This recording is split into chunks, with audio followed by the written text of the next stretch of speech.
There we go. Amy's our first back. Paula's back. Gotta love technology. Thank you, everybody, for your patience. We're about to continue the conversation. I'm going to give everybody a minute to get back on the video chat. So we're just giving everybody a minute to join back in. Rhonda, thanks for joining us. Thanks for the like. Appreciate everybody's patience. Rick, thank you for joining us. So it looks like we're actually gaining a few people who were not able to participate earlier, didn't get a chance to get on. So that's great. We did just lost Wi-Fi out of nowhere. So for anybody who's watching, thank you for your patience. That's, the joy of technology. Amy, I would love some of those cookies. Too bad there's not a way you can't just ship those through the computer. That sounds delicious. So we are going to give it another few seconds here to let everybody get back on who was on. We had a nice big group on. When it drops out, it actually shows you how many people were in there. So I've changed locations, hoping that there's no chance we can drop out in the room where the Wi-Fi comes from.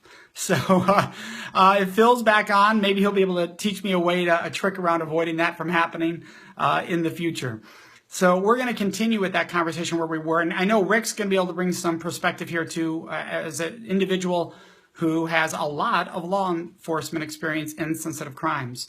But let's go back to what we're saying about how do we have that conversation where we really focus on the survivor and bringing justice to the survivor. What are some ways we can get that conversation going around the country, locally, and how do we respond when we see cases like this? It's easy to just say, hey, that's outrageous what the judge did. But that's not enough. We need to talk about how do we create a system so that doesn't happen again. That's the key. What were the factors that play in? Now, if you've been following this online, there's been a lot of discussions on people saying there's a lot of things that appear to have played in. Of course, we never know, but they are discussion topics that people say it looks like, and this is a concern for people. Some examples would be, would this have been the same conviction if this was not a Stanford student? Would this have been the same conviction if this was somebody who didn't come from the same socioeconomic background? These are the questions other people are asking also. Did the judge look differently on this case? And we don't know, and that's where these cases get difficult. We have to be careful of painting every case with the same broad brush. So that's why we need to discuss, how do we discuss this so that we can change the system versus an individual case. And there is, like I said earlier, there are petitions to recall the judge. I think we also need to really look at, though, how do we avoid probation's departments from making the recommendation they made to the judge in the first place? And that is correct, Julia. Thank you for reminding me of that. There definitely, when you have a Stanford athlete, by the way, this was a very high-level athlete. They had quotes around him as an Olympic hopeful. As a former person from a family of swimmers, I did not look at the times of this swimmer. I don't really know if that's an honest evaluation, if this was an Olympic hopeful. Sherry might know. If she does, we'll see if Sherry makes a comment, but I don't know if that's true. But did that play in? Because as Julia points out, the judge is an alumnus. And you would think that if a judge and alum of the university that's at the center of the case as far as where the student came from, where it took place, this was a frat party, where this took place, that alone is a problem, that alone could be a conflict of interest. And we don't know, but it certainly could appear that way. It appeared that way in the Jameis Winston case, by the way. Right? Same thing. They brought in a judge who had ties to the university that the case was involving. So there needs to be things put into place to avoid that, and says that if, can somebody make a case involving current students of a university they graduated from, they're an alumnus from, or they're large donors to, should they be able to do that? Should that be an automatic recuse? I don't know. And Rick, you might have some viewpoints on that too, whether that normally would recuse somebody. By the way, the Olympic hopeful was media hype, because Sherry just said he wouldn't even have made the NCAA championships. And you're not going to the Olympics. You're not going to be one of the top 3 in the country if you can't qualify for the NCAA championships. So it's a good example, though, of the hype, right? They say Olympic hopeful. Now people see him differently, whether it's true or not. And that can influence these types of situations, right? Sherry has the background to know by times whether that's realistic or not. Most of us don't. We hear Olympic hopeful and we think, oh, right, here's this athlete. This poor person's life's being ruined. Now, I'm not saying those of us on this video chat believe that, But that happens to a lot of people in society believing that when they hear that kind of information. All right? And the fact is that when we travel the country and we travel the world talking about this, I will have people in audiences say, don't ruin a person's life over one mistake. Don't ruin their life. Having sympathy for the person who committed the crime. All right, and so, sorry, there's a little background noise going on there, but they have sympathy for the person who committed the crime. So let's talk about statements like that, because you're hearing it in this case. Don't ruin his life over one mistake. Right? Let's be very clear. He didn't have somebody else ruin his life. His decisions are impacting his life. His choices that he made that night. His father, if you're not aware, made the comment that he referenced only 20 minutes of action. Don't let his life be ruined by only 20 minutes of action. Now, if you have not heard that, I probably should have given a trigger warning, because that's an awful statement to make. That is an awful phrase to use when it comes to a rape and a sexual assault. Horrendous. And that's what his father's language was used. Now, keep in mind, this was a letter to the court to try to be lenient. It's what happens in these cases, to try to impact sentencing. Still inexcusable language. 20 minutes, and I have a graphic coming out. I'm going to post it either tomorrow morning or tonight. And it's a quick little letter to the dad. It's a image that you can all share on Facebook, social media, saying, "Dear Dad," and it pretty much goes like that. This was not 20 minutes of action. This was 1 second of your son making a choice, one choice that impacted 20 minutes of horrific tragedy onto another person's life. And if you're saying, well, 2 people's lives, that's fine. That's true too. And more. Family members, friends, many more. But one person made the choice to take a criminal act. Now, for some of you out there who might be thinking, well, they were both drinking. So they both made choices. I mean, the person in this case, the survivor, was passed out. They shouldn't have drank that much, because people make those arguments. I hear those arguments. I know Julia hears those arguments when you're working. Look, here's how it works. When you have the right to drink, you actually have the right to drink more than maybe your body is used to or can handle. It's maybe people wouldn't advise it, but you have the right to do that. That is not going to cause criminal action unless you do harm unto others. That's what causes criminal action, not the alcohol. So in other words, drunk driver gets behind a wheel, drives home, does harm to another human being. And people say, well, why does that person get held accountable? Because they were drunk, and why do they get held accountable? That was the alcohol. Would we allow that in drunk driving? Of course we would not allow that in drunk driving. Because we say, no, it was the person who did the harm that must always be held accountable. In this case, the person who did the harm was the one convicted and getting the 6-month sentence. The other person who was drunk, and in this case passed out, was not doing harm to other human beings. The alcohol they consumed did not get them to do harm to other human beings. So that's why this is an important discussion. That was critically important. Who did the harm? And by the way, the alcohol didn't do the harm. As we pointed out in that image that we've created today, we're gonna send it out either tonight or tomorrow morning. In that image, we point out there were probably a lot of students on campus that night that got drunk and did not rape another human being, did not sexually assault another human being. So the alcohol did not suddenly turn the campus into a place where everybody was sexually assaulting everybody purely based on the alcohol. That's just not correct. It doesn't happen that way. Now, could you say whether alcohol is an influence or doesn't on someone's decision-making to commit the crime? Well, clearly somebody would say, well, it could have an impact. But the person is responsible when they do harm. That's the key phrasing here. So you have to be able to discuss all those factors, because people will argue all these factors. If you go on a news site right now with this case and you read the comments section, it can be amazing what you see in the comments section of the things people will say to defend the person who committed the crime that are atrocious. Sherry and I were having this conversation earlier today. There was clearly what we call a troll in a comments section of a website, just trying to tick everybody off by making insensitive comments that weren't logical, not listening to everybody else, and being petty. You didn't like you capitalized, therefore I won't listen to you. That's trolling. And that happens in this work. Here's the scary part of trolls in this work. Survivors are reading those comments.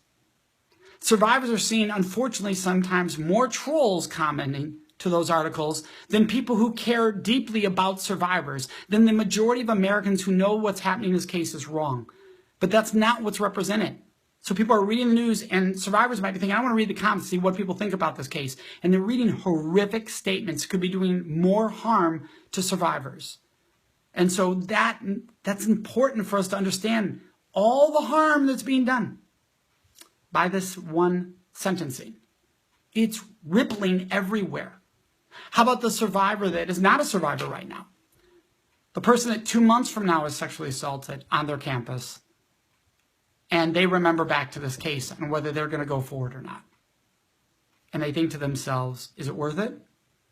I mean, look, that case in Stanford only got 6 months, and that was an incredibly rare situation where there were witnesses that walked on and stopped the situation, which is very rare in the case of sexual assault, and still 6 months. The harm that's going to do to survivors is why we have to have this conversation about justice. Russ, yes, I agree with you. We need to have that bigger conversation around the sentencing guidelines for specific crimes. Because Russ brings up a good point, which is if we're so afraid of, we can't overjam the prisons because there's so many people in there for drug use or marijuana use or other use, we can't. So we're going to give people lesser sentences. Well, it shouldn't be for rape. That's not the crime that should be getting the lesser sentence, right? It should be, if you're going to lessen a sentence, it should be one that has not done physical or harm or danger to the community. That would make sense to say, okay, maybe if you're going to lessen a sentence, that would make sense. Not to somebody. And by the way, when a dad of the person says 20 minutes of action is the phraseology, and you turn around and go, he came from a great family, I think what we need to start to understand is it has nothing to do with whether you come from a great family. Great families can have awful beliefs. Great parents can have awful beliefs. What I mean by great parents, people we see as raising their kids and their kids leading to what we call the all-American picture image of life. They go to college, so they're successful, that American dream that people tend to measure everything by. It is proof that there is no demographic profile for a rapist. For somebody who commits, and I don't even like the word rapist because it makes it sound like there's this one category over here that rapes. And the fact is, I like to say a person who commits a sexual assault. That is much more, a stronger way to use the language, or a person who commits rape. Because when you discuss that, you have to say the word person. See, if you just use the word rapist, people get this idea of it's this monster and it's this creature that I would never affiliate with. And by thinking that it's a creature that I would never affiliate with, I think this is never going to happen to me. I'll never be in these situations. My life feels safer. When I say it's a person, suddenly we all know people. We all know people that we think we can trust. Could they do this? And it's a different conversation. So when a parent says, well, my child could never do that, it's a horrible thing to say because you just implied, one, that your child's perfectness doesn't make mistakes. Now, somebody going, well, sexual assault is not a mistake. Clearly. But you are implying that you know what your child would do in a situation that you have not been around your child directly with. Most parents have not seen their kids drinking and in sexual situations. So it is a guess what your child's going to do. You can give them the right foundation. It doesn't mean they're going to make good choices. We have seen people from good families, people with great track records, who've done everything right, that in a group environment have done horrific things specific to this crime.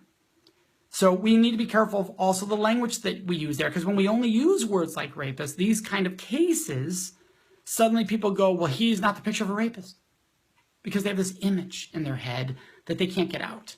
So let's talk about people who've committed sexual assault versus the monster mentality, which actually hurts getting the conviction here. Because when you think it's a monster mentality, you give Brock Turner a lighter sentence because you think he doesn't look like the monster. It does harm. That's why all of this can play into these kind of cases. And I love what Julia said there. Yeah, we can give them the right foundation. It doesn't mean they're going to make right choices. And anybody who's been a parent knows that there are times that your kids make choices you would not approve of. Now, this is to an extreme, obviously, but we need to discuss this on an honest level as a society. That you don't know who would do this, who would turn and use power in a horrific way against somebody when they're alone with a person. And what line that means as far as the paradigm, where that starts and ends, right? The range that's there. The more we make it sound like we're only going to talk about the extreme range, the less you'll sentence the person who doesn't fit that look of the extreme range. So it all impacts sentencing here. It all can impact how our society treats assailants and perpetrators in cases like this. What are some of the things that's bothered some of you about this case, or questions that you've had? Since I can see your comments, it's great. If you leave a comment like, Mike, what about this, or what about that, or what really bothers me about this case is, I can very quickly respond because I'll read the comments just as everybody else will to be able to respond to that. So if anybody has any questions right now, thank you, Kathy. I very much appreciate that. By the way, I want to thank everybody for being on this. We did this last second. I've never done one before. It was 7:45 Central Time. I thought, let's do one at 8 with this case. Everybody's talking about it. And we are up to 34 viewers, 33 viewers. That's incredible. So thank you, everybody, for joining us. Thank you. Vicky, I see Gail was making a comment to Vicky. So very cool. That's what's nice about this. You can communicate with each other. And we want to be able to do that. So we'll be doing this more often to get these conversations going. Ken, the portrayal of the media just joined. So the portrayal of the media just joined. So you might have hit this. I think you're saying the media has been giving out that portrayal that we're discussing. And they tend to do that. Yes, that's a great example. Has anybody noticed the picture that's in all the news cases? The picture that's being used in all the news cases is the assailant in a suit. What you would look like, you would have, the athletic department would release when they're doing a bio on an athlete, student athlete, when they're dressed up. It's a beautiful, as far as the all-American smile, you've got the suit on, everything there. And that's the image that's showing up everywhere.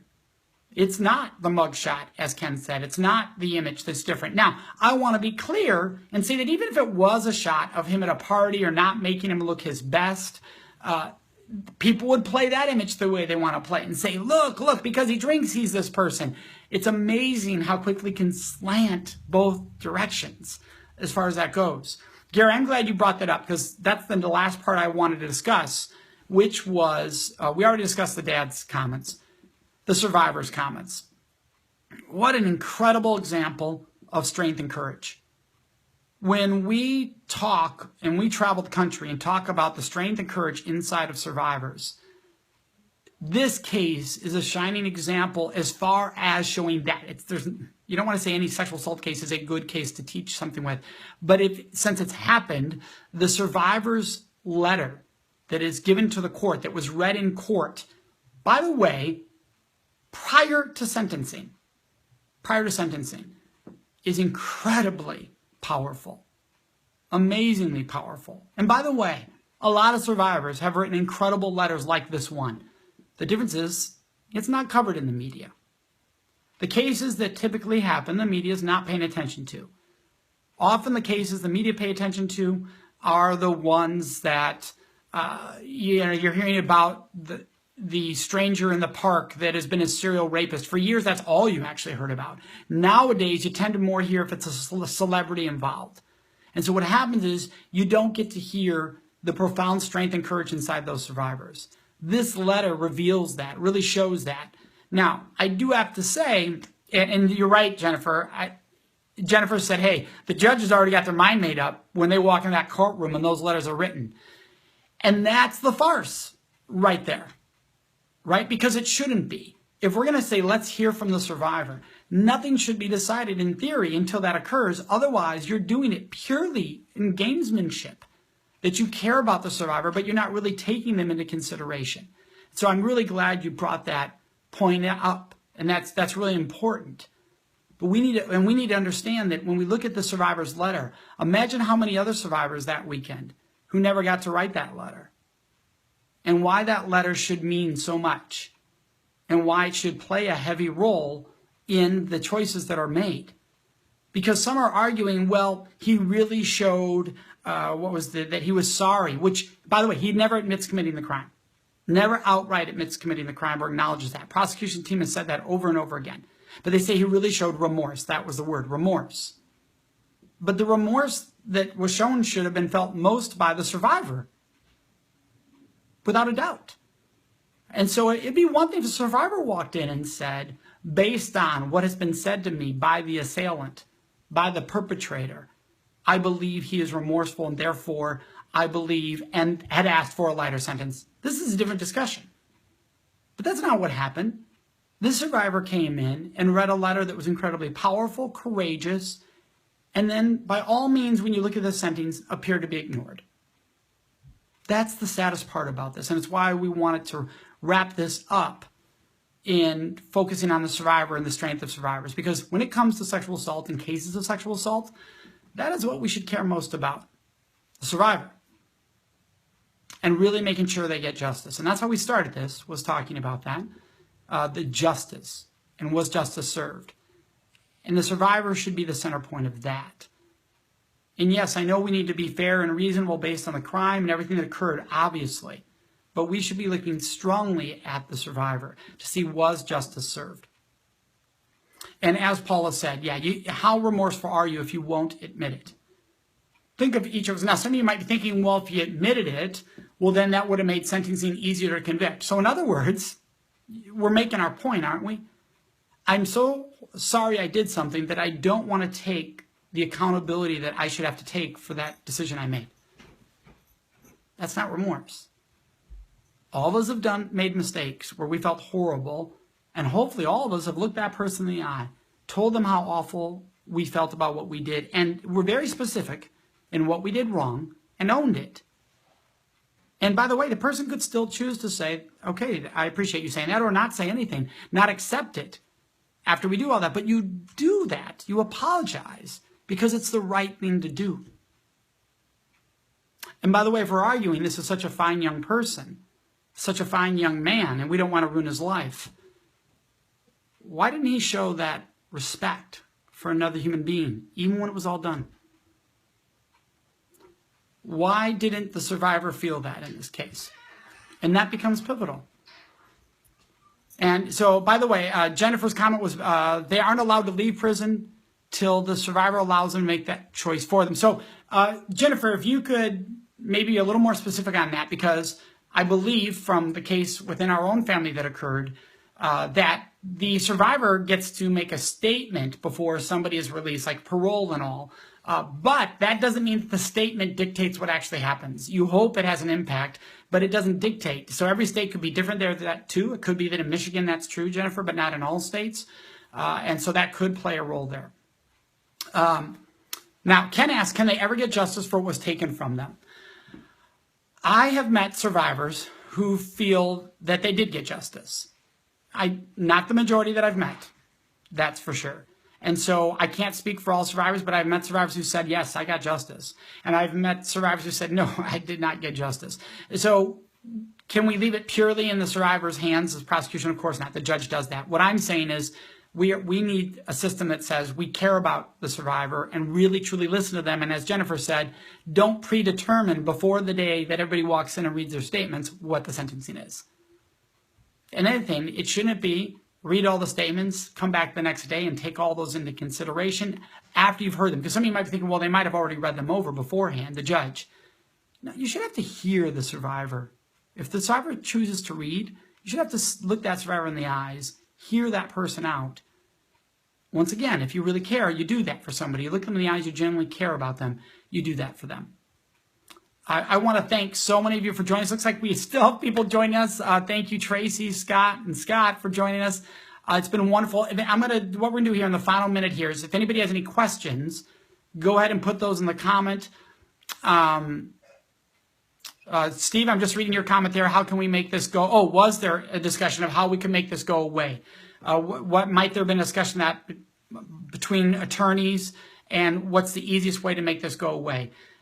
By the way this court case was being prosecuted, the prosecution, here's the good news, was not following that kind of mindset. In other words, this was not a massive, plea bargaining down so there was no jail time. No, prosecution was asking for 6 years. So this was not a case where the survivor was left out and everybody's acting without the survivor in mind. It did appear prosecution was trying to get some form of more justice for the survivor. It's just it got ignored. And by the way, they made very good points, the prosecution did, in their statement for why they wanted that.